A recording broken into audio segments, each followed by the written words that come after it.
Hello everybody, welcome to my channel. My name is Louisa. I'm sitting here on a beautiful hot day in Queensland, Australia, wanting to share with you some thoughts on the topic of hearing voices. So for anyone who's new to my channel, welcome. I try to cover topics that involve mental health and spiritual growth and marry those two concepts together. But today is more about mental health, I guess you could say. Well, actually, it's probably a balance, but will appeal to people who have had experiences that may have been pathologized. So you might have been told that you were ill because you hear voices, and indeed, hearing voices can be a very distressing experience, which feels like you are unwell, an inability to cope with that experience. It can be very frightening. It can be very isolating. And I think it's very misunderstood as well. So, like a lot of things on this planet, there are very different views about what this experience means. And I have spoken a bit about the meanings behind psychosis in another video that I did, psychosis as a spiritual phenomenon. But I haven't spoken specifically about hearing voices, so that's what I'm going to do today. And this topic would probably be useful for just anyone who hears voices, but if you have a diagnosis of things like schizophrenia, schizoaffective, you might also have dissociative type diagnoses like borderline personality disorder or DID, dissociative identity disorder. You could also psychotic, or what's called psychotic voices in the medical world, can also be related to depression and bipolar. So it might be a huge range of different disorders that experience this. But of course, the most common one we know is schizophrenia. So people often get a kind of automatic diagnosis of schizophrenia if they're hearing voices, which I think is misleading because I'm not too keen on diagnoses, full stop. I think that they can really limit and narrow the person's experience and understanding of what it could mean. But I'm not going to make a tirade about diagnoses today. I just want to focus on the voices and try to assist people who are really struggling with this. So there's lots of ways that I could do that. I actually heard voices as part of my acute phase of my illness. I heard voices a lot. 80% of the time I was hearing voices, and so they were something that I had to confront and resolve, and something that I did manage to do. So I've had my own personal experience of it, but I also worked for about 4 years with a wonderful organisation called Voices Vic that are down in Victoria in Queensland, Victoria in Australia, and they're part of a broader movement called the Hearing Voices Network. So if you haven't already plugged into that network, or the Hearing Voices movement as it's sometimes called, I highly recommend that you do, because they have so much content and useful information, and people who've recovered from it. And when I say recovered from it, they may still be hearing voices, and that's what I want to kind of emphasize, is that recovery from voices doesn't just mean that you've gotten rid of them.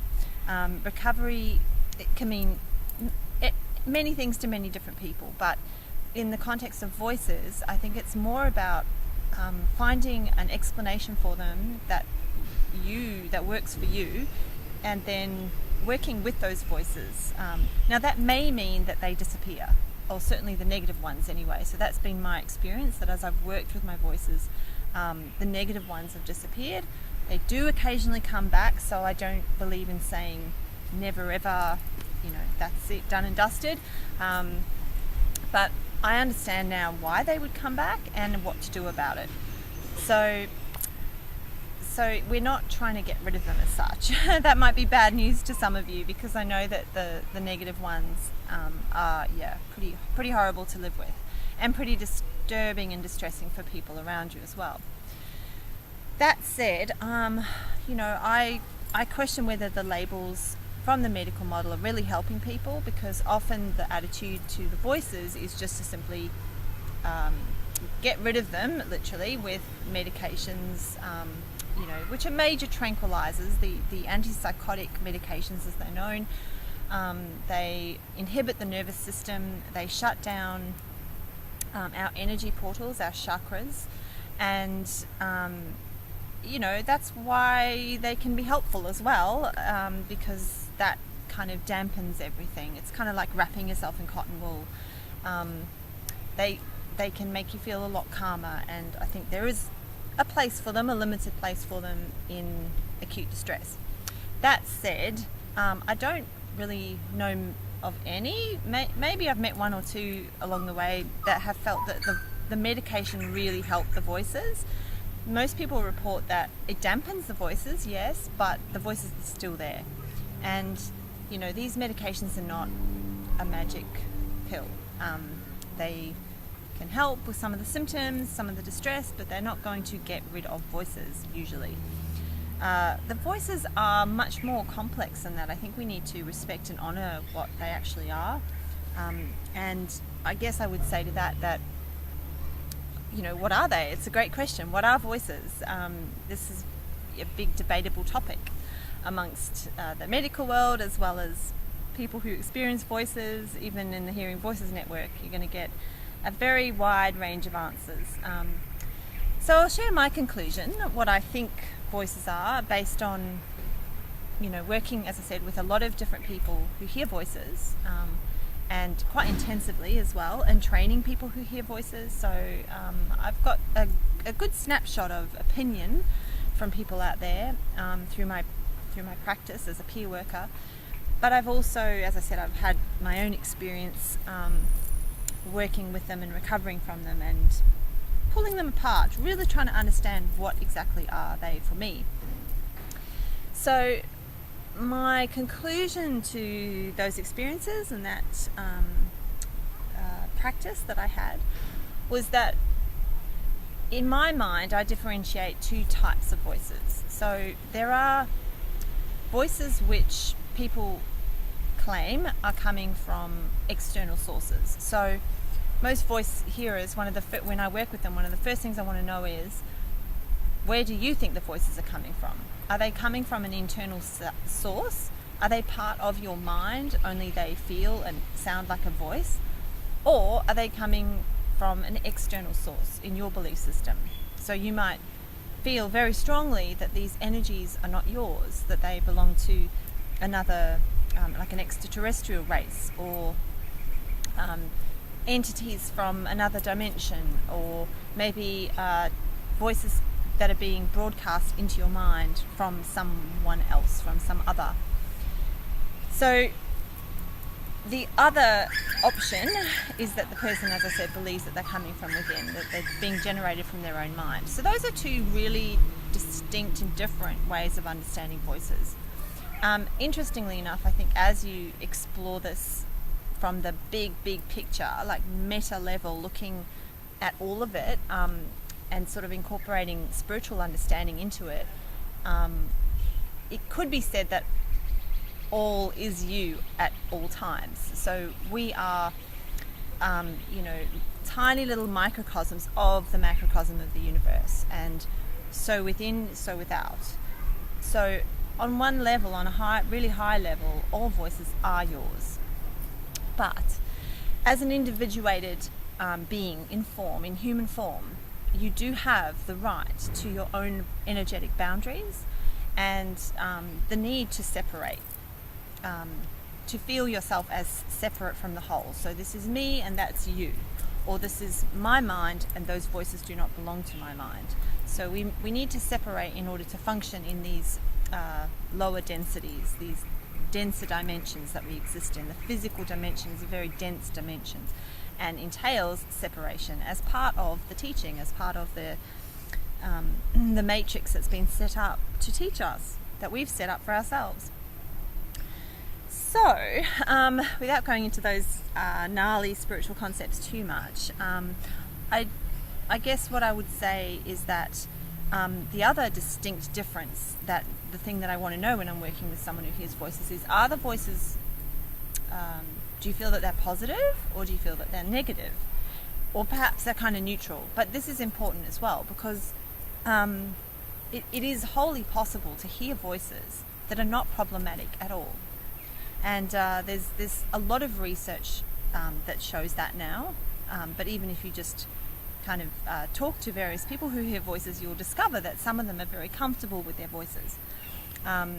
I know that the Hearing Voices movement started with Dr. Marius Rom and Dr. Sandra Escher in the Netherlands, and the reason it started was because it came to their awareness through a radio show. Actually, they were conducting an interview, or maybe it was TV, but they were conducting an interview, and they got people to call in to the radio show who heard voices, and they discovered from the influx of callers that many of those people heard voices their whole lives or periodically, and it wasn't distressing, and they'd never ended up in a mental health service before.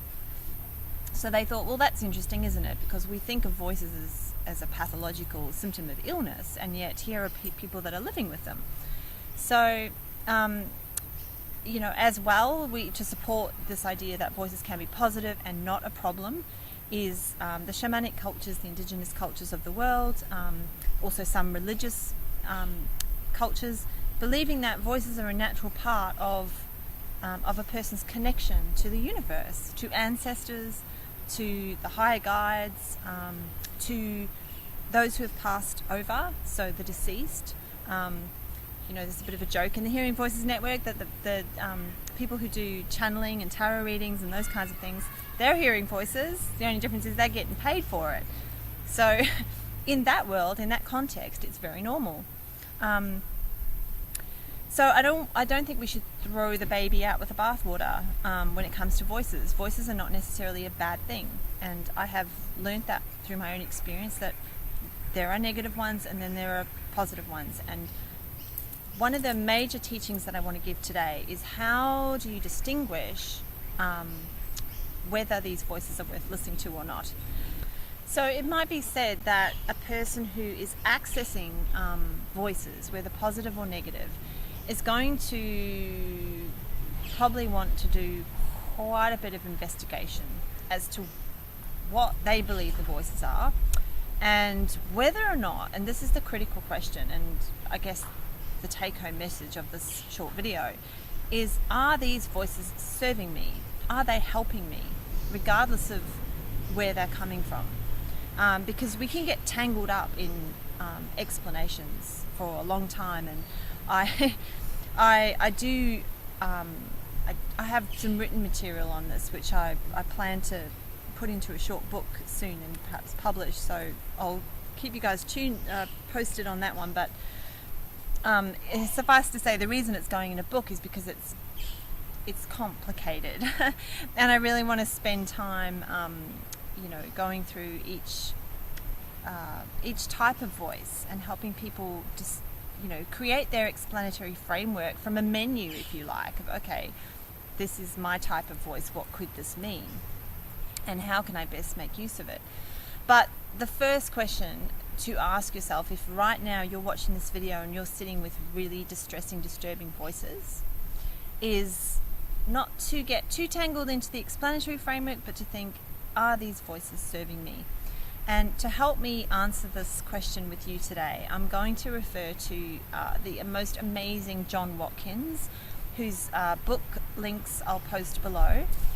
These books really help me. They are a little dense and academic, I guess. That's John's background. He's a researcher and a mental health practitioner, and he's been looking at voice hearing for decades, and is a font of wisdom on the topic. So his books are really beautiful, very compassionate, very understanding of the spiritual dimensions of the experience. So I do recommend them. And I'm going to pull something from one of John's books called Unshrinking Psychosis, which is our little guide that hopefully people can use to evaluate this experience for yourself, regardless of what other people are telling you, because you will get a lot of stigmatized opinion out there, stereotyped opinion, voices, they're bad, and you may feel very, very confused yourself because of what the voices are telling you. The voices can be extremely compelling, wanting you to believe certain things, or telling you to do certain things, or they tend to have quite a lot of power, especially if we ourselves are not centered and grounded and coping with life at that time. So like I can hear a negative voice now and it doesn't kind of throw me completely off balance, and I won't go and do what it says or something like that. But there was a time when I was very vulnerable to the voice's impact, and it could really distress me. So so this asking this question and sitting down and working it out, I'm actually going to post this as a PDF on my website as well. So you don't have to take notes if you don't want to. I'll put it on the website. So John recommends when thinking about your voices to use what he calls spiritual discernment. So that's really how we're going to judge whether these voices are useful to us or not, because that's an important question, because if we feel that they are not useful, then we can go about reclaiming our power over those voices and gradually dissolving them and letting them go. But if they are useful, then we need to think about why they're in our minds and hearts and what that means for us, and how they can assist us. So these questions will help you guys discern a little. So he highlights some criteria which you need to think about. So the first one is peace versus agitation. So the idea behind this is, are the voices, to ask yourself, are the voices bringing me peace? Do they make me feel safe and calm? Or are they agitating me? Do I feel restless and confused by them? So as John puts it, authentic experiences should enhance a person's peace of mind and equanimity, so balance, yeah? Misleading experiences foster impatience, impulsiveness, inflexibility, and lack of reflection. So I guess you could sum that up as agitation. Alright, so the next one is growth versus stagnation. So authentic experiences are life-enhancing.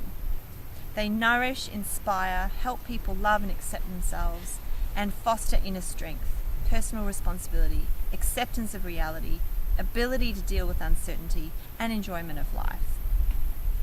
Misleading experiences fosters behaviour and thoughts which inhibit personal growth, stopping a person from enjoying life, causing doubt, unhappiness, and unproductivity.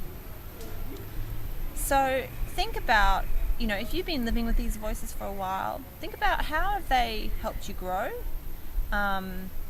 Or conversely, do you feel really stuck with this experience?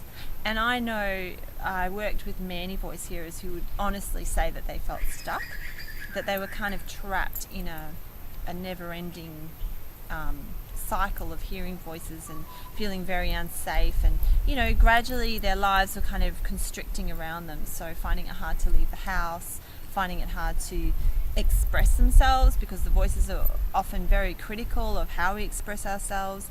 My voices didn't like the sound of my voice. It's quite amazing that I can even do these videos today, because once upon a time I could hardly utter a word, even just to someone that I trusted. I would have to go mute quite often, just in silence, because the voices were sort of imprisoning me and not letting me speak.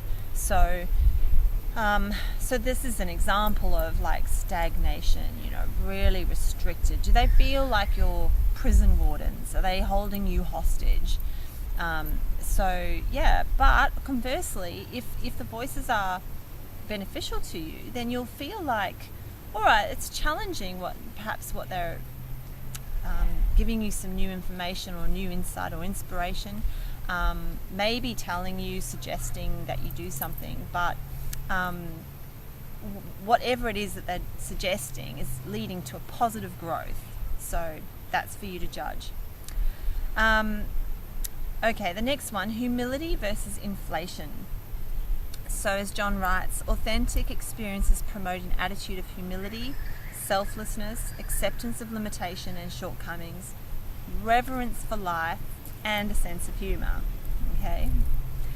Misleading experiences foster pride, arrogance, self-righteousness, and sense of self-importance. So yeah, that's another litmus test. Kind of person are you becoming with these voices, with the influence of these voices? You know, asking yourself that honestly, and you know, this is where your power comes in, because you have the right to choose what type of person you want to be. And if these voices are steering you in a direction that you know in your heart is actually not, you know, as John writes, it's arrogant or self-righteous or you know, doesn't help you connect with other human beings and foster really good relationships. Perhaps you're really cynical and critical of the world around you. Perhaps you might even start to hate, loathe your fellow human beings, humanity. You know, I have felt those feelings myself before. I think it's quite easy to do at this time on the planet when, you know, we see the damage being done and we see the stupidity sometimes around us of how our fellow human beings are acting. But can you hold compassion and love and wisdom even through your frustration? Because the deeper you go into kind of like they're all wrong and stupid and bad and I'm the only one that knows the truth, then the further you get from what we might call unity consciousness, which is the very high expression of your essential nature, your soul nature, is that of unity consciousness and love. Unity consciousness is the consciousness of all, the ability to understand that we are all one. It's a really beautiful thing, and we all want to evolve to that place. So just think about this. Is your voices taking you in that direction, or are they creating you as an island unto yourself, where only you understand you and you must be right all the time? Because yeah, I mean, it's a trap, I think, with hearing voices, that it's an isolating experience, so we can actually really believe that no one gets us, and then we can either make two conclusions from that. One is that we're hopelessly wrong and a complete failure at this thing called society and life, or we can go into self-righteousness and believe that we're the only one that gets it and the rest of the world is stuffed. So, you know. All right, the next one that John talks about is called balance versus preoccupation. So again, I'll quote from him because he writes it so beautifully. Or I'm not actually sure if this is his quote. This is certainly my distilled version of his book. Oh, well, sorry, John, but I'm sure he'll forgive me if I haven't got it quite right. Authentic experiences are kept in perspective, are consistent with beliefs held before a psychotic crisis, and are integrated into our harmonious belief system. Misleading experiences lead one to overemphasize irrational notions and become preoccupied with trivial issues. Experiences may have an addictive quality and become predominant focus of life. So that is that's kind of one of the hallmarks of the schizophrenia label, is that, you know, this person often becomes very preoccupied with whatever it is that the voices are focusing on. So, you know, sometimes those things might be extremely interesting, but again, is it balanced, or is it a preoccupation and a kind of obsession that is taking you away from being grounded in the body, from nourishing yourself, from fulfilling your everyday tasks like paying bills or grooming yourself or, you know, working, whatever it is that's occupying your time? Is it balanced in the sense that you're able to have an open-minded, flexible conversation with someone and not necessarily need to only talk about your views and what's happening in your head? Or conversely, do you completely hide what is going on up here for fear, or believing that no one will understand you? Are you so wrapped up in that world that the voices are constructing with you, because it's a conversation, a dialogue between you and the voices? Is that more real than your external reality? It needs to be kept in balance, because we came to this planet to be on this planet, to experience life in this body, to connect with each other, to be a part of society, to participate, to eat food, to bathe, right? To take care of ourselves. All these things need to be in balance. And voices that are, again, as John calls, authentic, benefiting you, will support you with that. And there's times, look, I've had both types of voices. I've had preoccupying voices and I've had balanced voices, and I can totally see the difference. Although even so, even the good voices, as I might call them, it's very exciting stuff. You know, they're giving us inspiration and ideas that are coming from, my opinion, the higher self, right? The aspects of self that exist on the higher dimensions, at more of the soul level, soul aspects. So this, and also pre-lives and future lives. So all this knowledge is kind of being given to me through the voices, and it can be very exciting stuff. You know, I can get quite blissed out and excited, but it's always about balance. And I know when I'm kind of, you know, toppling into a bit of obsession, or as he says here, addictive quality. So I take time out. I don't always want to commune with them, you know, because I know that I need to ground. It's so important to be in the body. I know I need to sit on the ground. I'm sitting on the ground right now to share this video with you, and I'm about to go and have a swim in the ocean. So beautiful grounding thing to do, you know, put your body into salt water, get out of the head and into the body. So balance. Okay.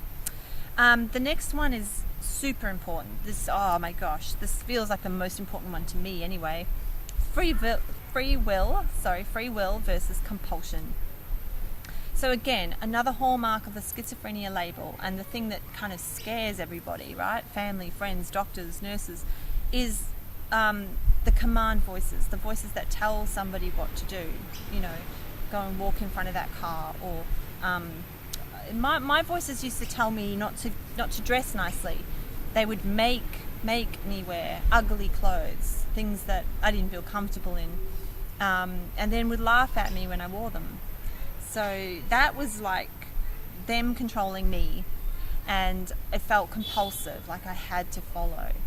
So for those voice hearers who are listening, you'll know exactly what I mean. I'm sure that it really does feel like we have to follow them. It's such a strong sense of powerlessness sometimes, or that their voices are so powerful.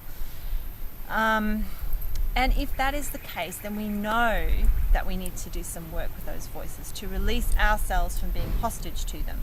We have to reclaim our power and our sovereignty.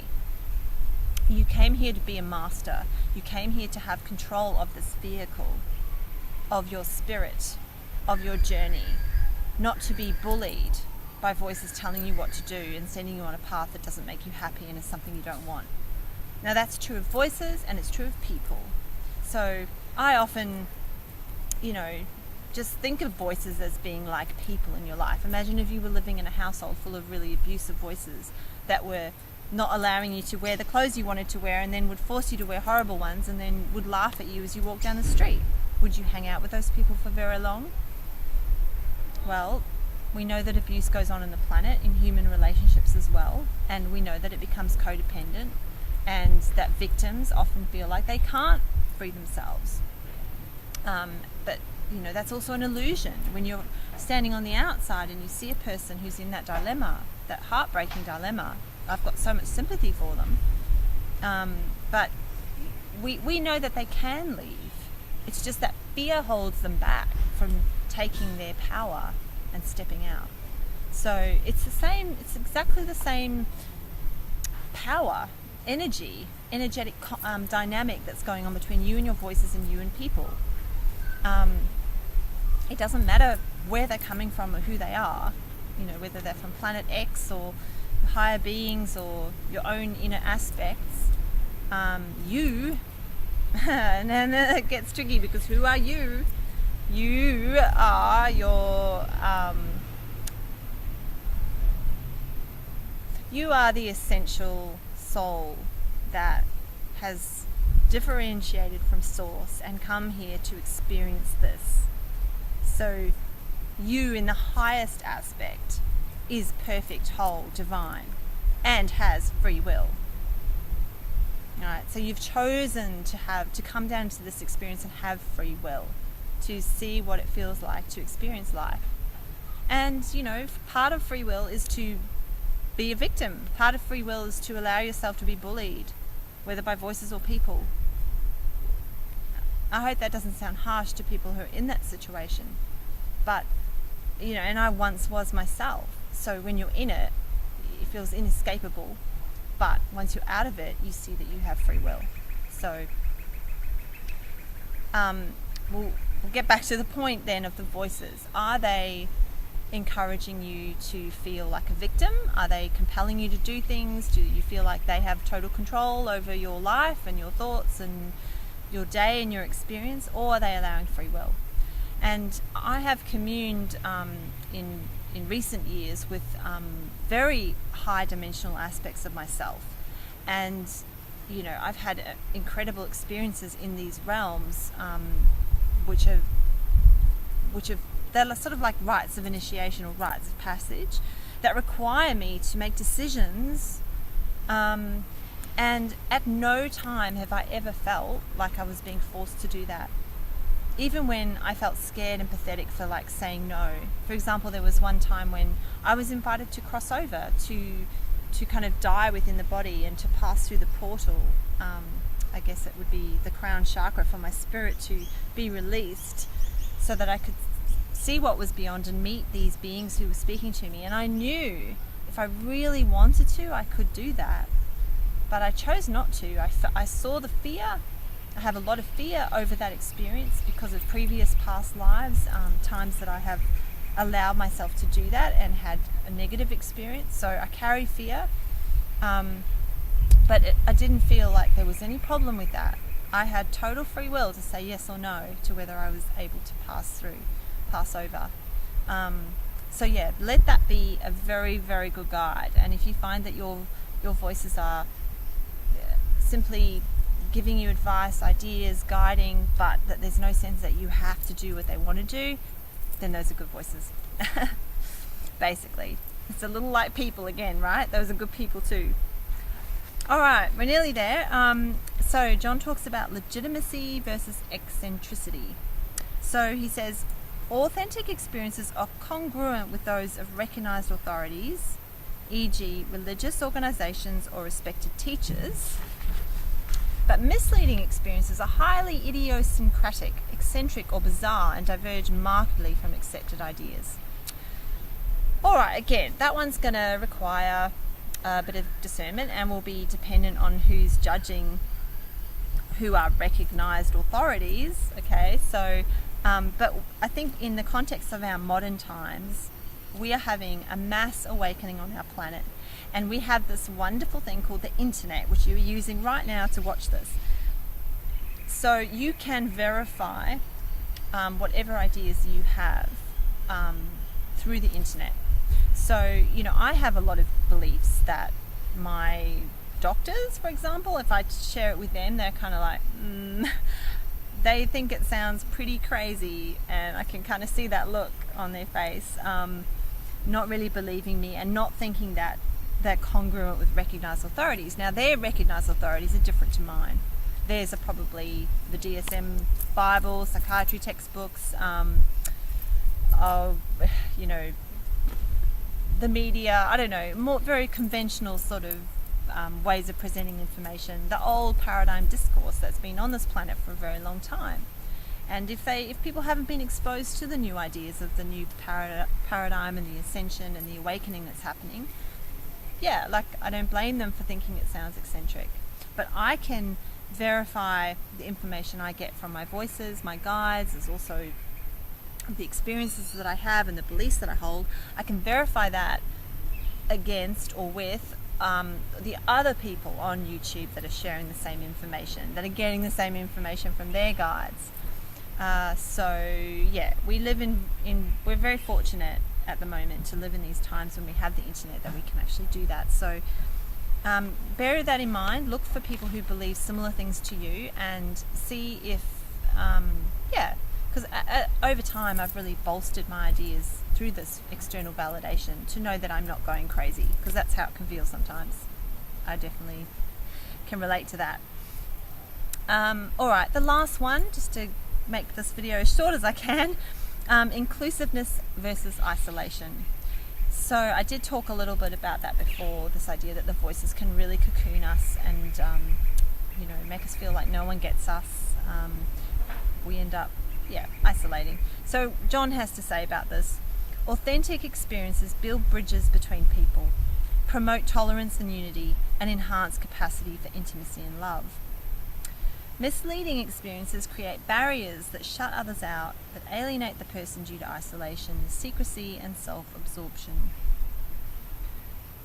So, again, ask the question, are the voices leading you in the direction of inclusiveness, connection to people? Are you finding some trusted people that you can share these ideas with, and are you getting validation and flow back? Is it sort of reciprocal? Or conversely, are you finding that when you speak about your ideas, really either people reject it, or you find that you're not openly sharing for fear? There's probably fear there. So this one might be a little hard to tell, because maybe you haven't opened up some of your ideas simply because you're afraid of sharing them and trusting others. And that may well also be just your life habit, through your experiences that have taught you that people aren't safe. So it could be just, I guess, ask yourself, is it the voices that are directing you to keep secrets and be in secrecy and isolate? Or is that coming from you? Is that your habit and your personality and nature? Or or other voices, conversely, linking you up with people and helping you to expand.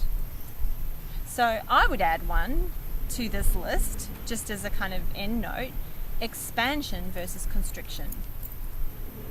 I guess John did it with different words, didn't he? He said growth versus stagnation. Expansion to me is what we're all doing here. This is a really intense time on the planet. We've chosen to have lives right now. We're all shaking things up internally. We're turning our belief systems upside down, and that's a difficult process. And voices may well be a part of that for you. There are so many guides and channels now on the internet that I'm following who are receiving their information channeled as voices, and it's interesting because some of them will say that those are external voices coming from higher beings, councils of light, all sorts of names for these groups of consciousness aspects. Other people will claim that it's them, that they're channeling themselves, that they're just their higher self. And that's certainly what I've come to believe. It's almost like both, like just for the sakes of our three-dimensional mind, how we understand things. I have other names for these beings that I'm communing with, yet I understand at the highest level that they are me, that we all are one. So that's a hard thing to wrap your head around, and it doesn't matter too much if you don't understand it. It's something that you kind of feel into, just lean into these ideas, and trust that you almost have to have both perspectives, I think, to become an awakened being.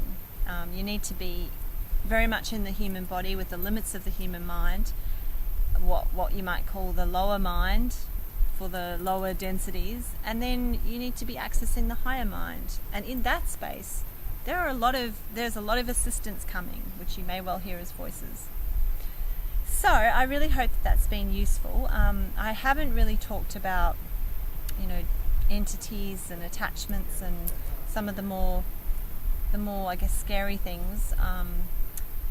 I will try and make a video on that as well, but basically perhaps a video on how to reclaim your power from any kind of negative energy, whether it's a negative thought form that you've created or whether it's one that's coming from external. As I said, on the highest level, it's all the same thing anyway. So questions, requests for other videos, please let me know. I'm really sending out so much love and just blessings to the community of voice hearers out there who I know struggle hard sometimes.